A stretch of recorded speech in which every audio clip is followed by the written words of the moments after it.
Bonjour à tous, je vais appeler cette vidéo la fin des temps et l'effondrement systémique. C'est un petit peu comme ça que j'ai envie de définir les choses, on pourrait appeler ça autrement.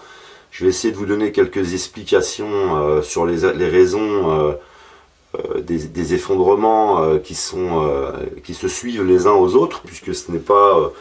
nous n'allons pas vivre le premier effondrement, hein, c'est systématique, ça se passe toujours de la même manière. La pratique spirituelle, en fait, est nécessaire à l'humanité pour nous élever et quitter les aspects un petit peu de l'ego, les aspects de l'instinct. C'est vrai qu'aujourd'hui, la plupart des religions sont très pauvres, ou alors elles sont très compliquées, alors que tout ça, en réalité, je trouve ça en tout cas plutôt simple, de quitter ces aspects de l'instinct. J'ai envie de parler un peu aussi, pour faire un peu d'humour, des morts vivants, c'est-à-dire qu'on nous laisse à la condition de morts vivants, enfermés dans le corps. Et tout ce qui tire aux aspects donc de l'ego, qui va tirer aux aspects de l'instinct, du côté animal, et on voit bien que plus une civilisation quitte la spiritualité, plus elle entre dans le côté de la violence, du côté de l'animal. On voit l'esprit qui change en fait. Et j'ai envie d'appeler ça des morts vivants parce que les uns et les autres nous contaminons. Nous avons un pied des fois dans une quête d'élévation, dans une quête d'entrer dans un monde spirituel, et nous sommes tirés systématiquement à cause des conditions financières, des conditions politiques, donc conditions économiques, vers le monde animal. Donc l'effondrement s'explique parfaitement pour ces raisons, puisque les personnes qui nous dirigent, toutes les personnes que vous avez à la tête des gouvernements sont dans l'ego, sont dans l'aspect animal, que ce soit en politique, que ce soit aussi dans les religions, que ce soit en économie, et en fait nous ne comprenons pas ce qui se passe. Elles sont parfaitement corruptibles. Pour prendre comme exemple la Turquie et Vladimir Poutine, la réaction qui a été du président turc d'abattre un avion. On est toujours dans les aspects de l'ego, les aspects de l'animal, les aspects du mensonge. Donc l'humanité a besoin d'une pratique spirituelle, elle a besoin de ça, elle a besoin de cet enseignement pour pouvoir se délivrer, pour pouvoir s'élever et vivre dans les côtés de l'aspect, enfin en tout cas de l'esprit. Et que quand on est dans l'ego, on est extrêmement centré sur soi. On ne supporte pas la moindre souffrance, on focalise sur le soi. Et quand on est dans l'esprit, on focalise sur le tout. Ça veut dire qu'on s'intéresse, chaque peuple s'intéresserait à chaque peuple et à sa culture. Ça n'empêche pas de protéger son pays, ça n'empêche pas de protéger sa culture, ça n'empêche pas d'être réaliste d'un point de vue financier, ça n'empêche absolument rien. Mais ça apporte un équilibre général. Donc la plupart aujourd'hui de nos organisations, la plupart des pays sont maintenant dans la consommation, sont dans le corps, dans l'esprit de l'animal, de la bête, et nous retrouvons donc énormément de problèmes qui sont liés à ça, et qui sont liés aux aspects des sciences. J'expliquais par exemple, nous sommes touchés, c'est vrai, d'un point de vue économique, mais nous sommes aussi touchés d'un point de vue social. Ça veut dire que la structure de nos relations a changé.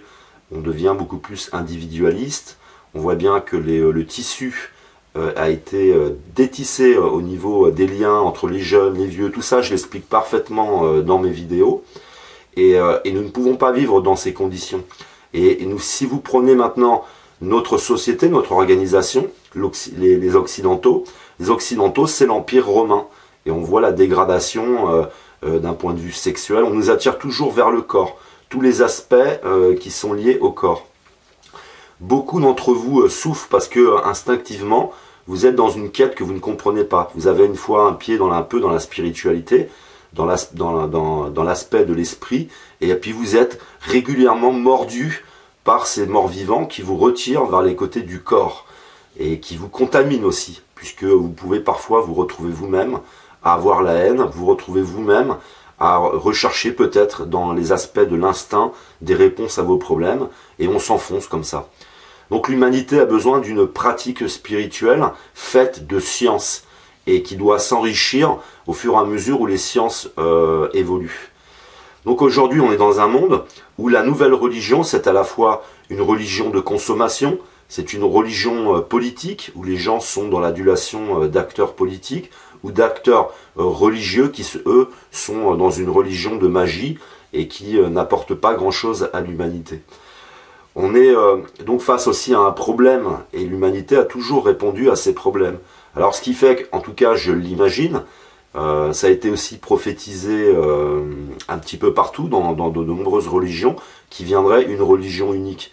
Alors forcément, celui qui est catholique et qui est dans l'ego, il dira ce sera ma religion, le musulman dira ce sera ma religion, mais tout ça va nous emmener à d'autant plus de division et à des événements d'une violence exceptionnelle.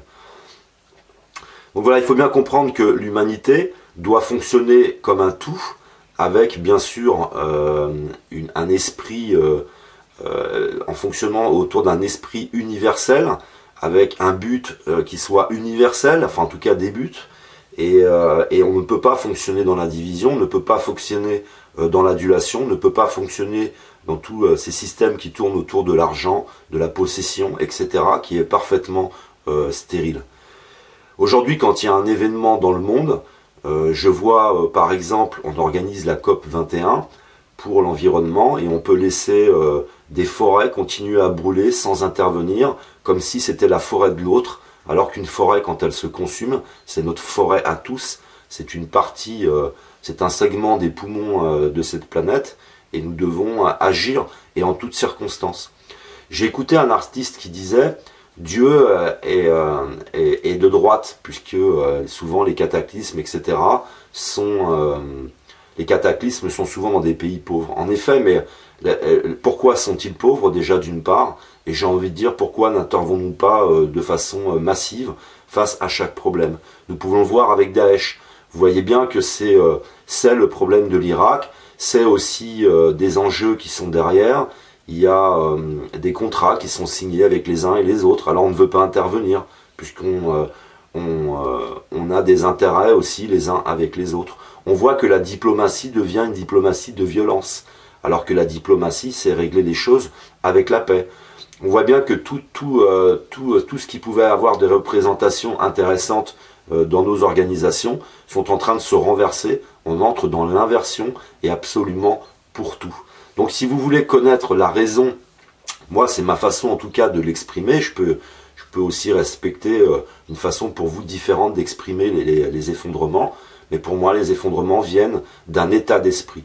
Je vois aujourd'hui Manuel Valls qui dit il faut reconstruire la République, mais on est toujours dans les mêmes problèmes, c'est-à-dire qu'on va aller vers des lois de plus en plus violentes, parce qu'on ne comprend pas la source du problème. La source du problème, c'est l'état d'esprit. Comment nous abordons la vie, comment nous sommes connectés à ce monde extérieur et dans quel état d'esprit. Nous sommes passés d'un monde où tout nous était offert, c'est-à-dire que nous sommes un peu comme nous sommes faits pour vivre dans ce monde et nous sommes comme le poisson, c'est-à-dire que tout pousse, tout est là, notre nourriture, nos besoins, absolument tout est là.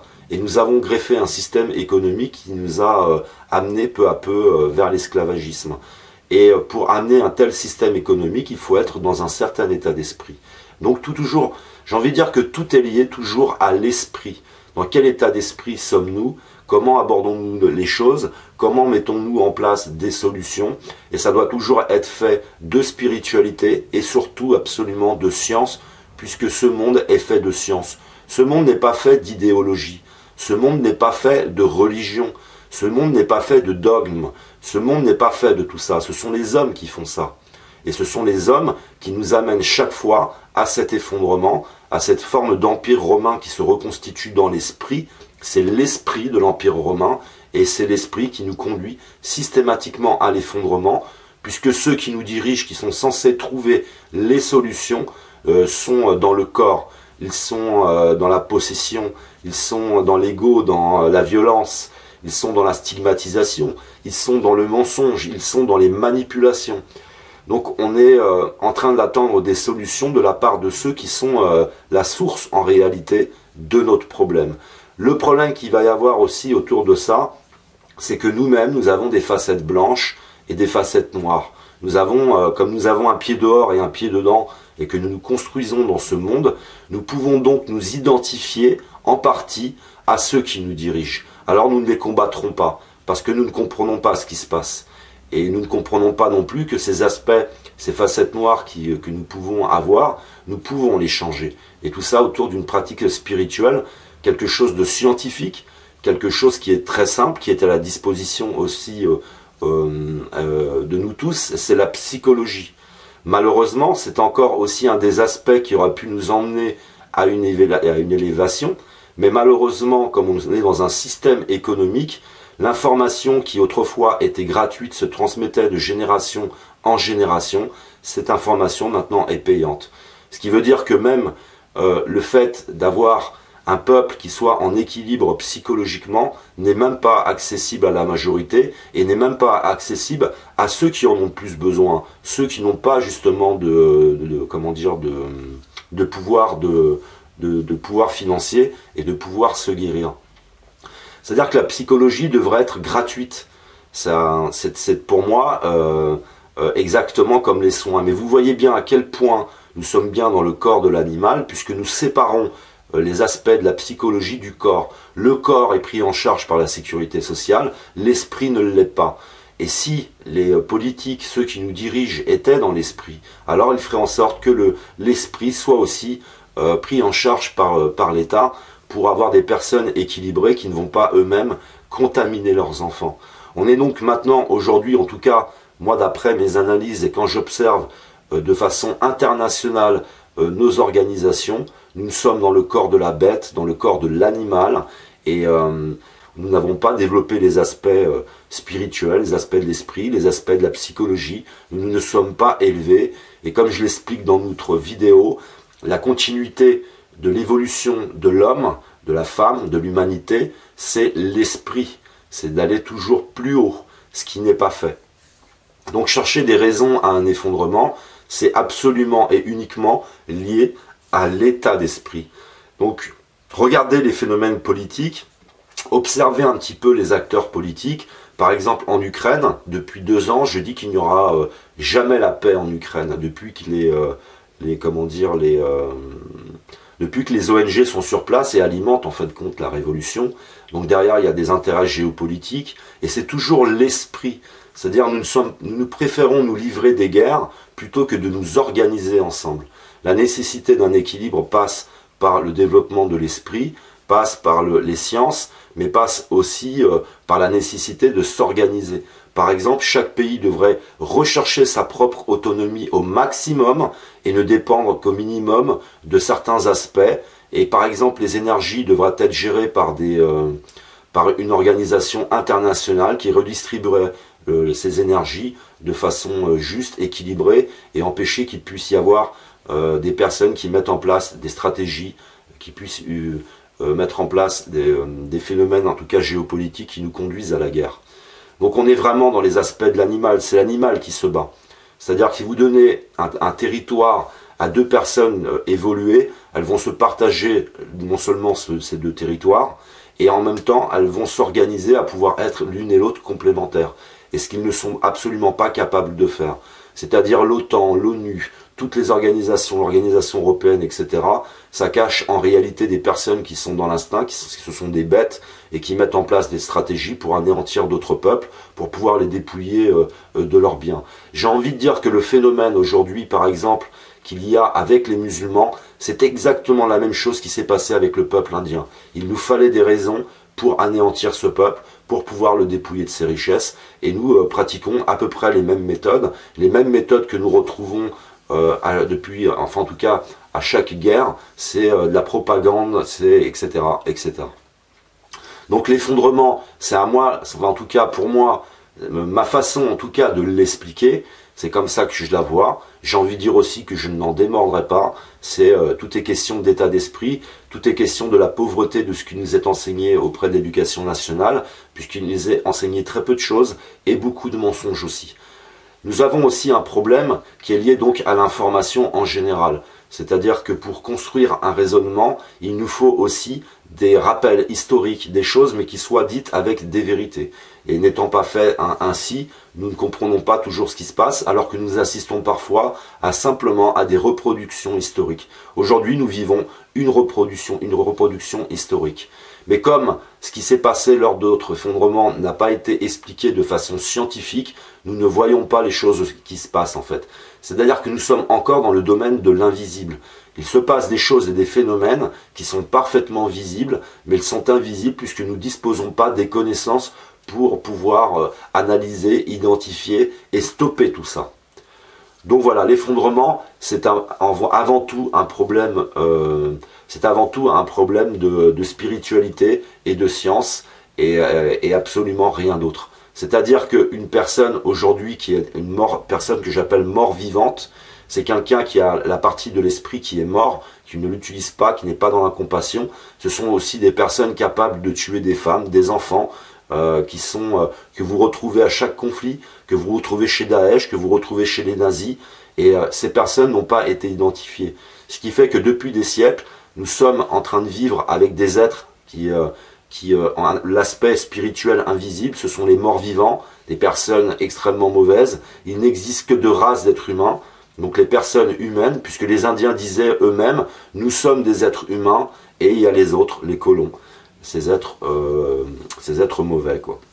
Et donc on est vraiment dans les mêmes aspects, c'est-à-dire que parmi nous vit des morts vivants, des personnes qui dirigent et qui ont la possibilité d'émerger un petit peu à l'image du Front National, puisque dans les aspects de la perversité, de la violence, de la stigmatisation, etc., tous ces mauvais aspects que vous pouvez avoir de l'esprit, vous les retrouvez chez Marine Le Pen, Nicolas Sarkozy, François Hollande, vous avez Valls, etc. Et vous voyez bien que la majorité des acteurs, même comme Obama qui est un manipulateur et un séducteur, qui sont tous en réalité ils vivent tous dans le corps, dans les aspects du corps, et ils ne peuvent pas nous conduire vers une élévation, ils ne peuvent pas nous conduire vers une délivrance, puisque la masse est complètement aveugle de ces phénomènes. Donc nous allons nous effondrer pour des raisons psychologiques et spirituelles. Voilà, bien à vous.